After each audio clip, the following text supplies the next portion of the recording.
Chers amis, bonjour, ici Prosper Saloun, bienvenue dans cette nouvelle vidéo où j'aimerais parler à la fois de ce qu'on mange, nous en tant que Malgaches, et aussi ça touche notre portefeuille et c'est aussi un levier de notre économie nationale. Donc, parlons du riz.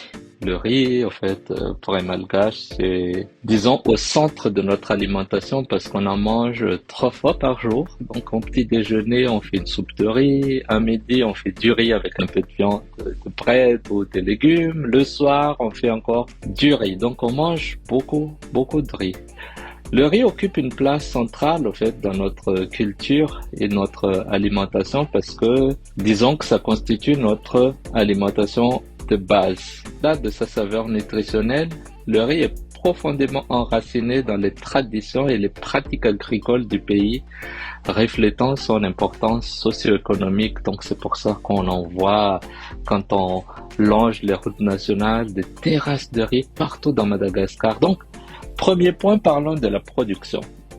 Madagascar est un des principaux producteurs de riz en Afrique. Ces dernières années, la production a connu une croissance notable. Selon Madagascar Tribune, en 2023, la production nationale de riz est estimée à 5 117 millions de tonnes, marquant une augmentation régulière par rapport aux années précédentes. Cette progression est attribuée à des initiatives gouvernementales visant à améliorer les techniques agricoles et à étendre les surfaces cultivées. Mais ce n'est toujours pas suffisant parce que le nombre de la population augmente aussi en même temps. Selon l'agence Ecofin, malgré la production locale significative, Madagascar a historiquement dépendu des importations pour satisfaire la demande intérieure.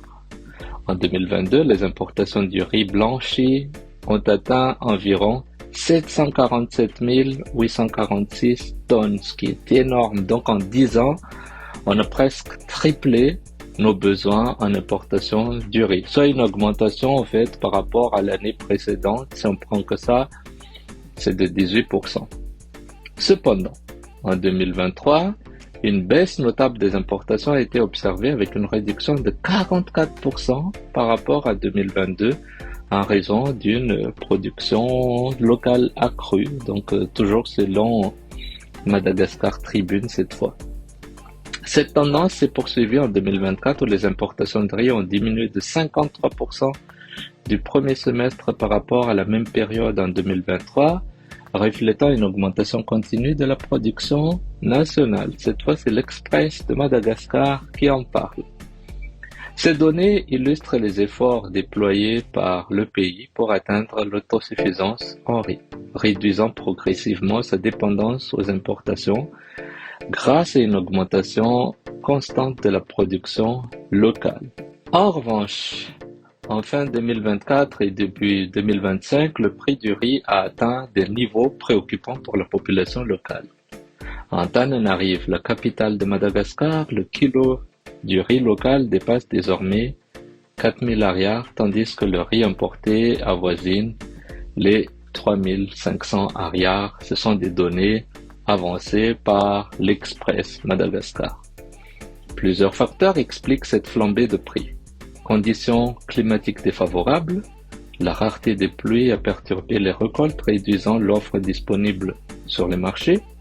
La diminution des importations. Les importations du riz ont diminué avec une baisse de 483 milliards d'ariars en 2023 et de 200 milliards d'ariars en 2024, limitant l'approvisionnement. Troisième point, c'est la spéculation et le stockage. Anticipant une baisse de la production, certains producteurs intermédiaires préfèrent conserver leur stock, réduisant ainsi l'offre sur le marché et contribuant à la hausse du prix. Et quatrième point, c'est le coût de distribution élevé. Le mécanisme de distribution implique plusieurs intermédiaires. Ça augmente forcément les coûts avant que le riz n'atteigne le consommateur final. Cette situation aggrave la précarité des ménages malgaches pour qui le riz est l'aliment de base. Face à cette crise, le gouvernement a annoncé des mesures pour réguler les prix, notamment en collaborant avec les importateurs pour réduire le prix du kapok de riz importé à 750 ariars dans un délai de 45 jours afin de rendre le riz accessible à tous, toujours selon l'Express de Madagascar. Maintenant, j'aimerais quand même demander à mon ami ChatGPT ce qu'on peut faire aussi pour diminuer le prix du riz, juste par le plaisir pour terminer cette vidéo en beauté. Donc, s'il n'y a qu'une solution